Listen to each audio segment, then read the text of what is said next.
ভারতীয় পানি আগ্রাসন ও আন্তর্জাতিক নদীতে বাদ দেওয়ার প্রতিবাদে বরিশালে শিক্ষার্থীদের উদ্যোগে বিক্ষোভ মিছিল ও প্রতিবাদ সমাবেশ অনুষ্ঠিত হয়েছে।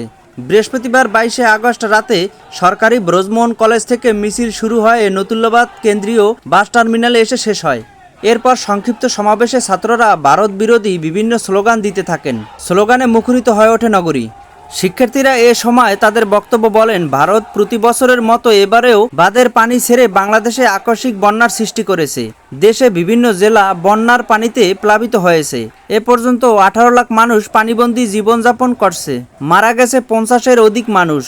এ সময় তারা অবিলম্বে সরকারকে ভারতকে দেয়া বিভিন্ন সুযোগ সুবিধা পূর্ণ বিবেচনার জোর দাবি জানান।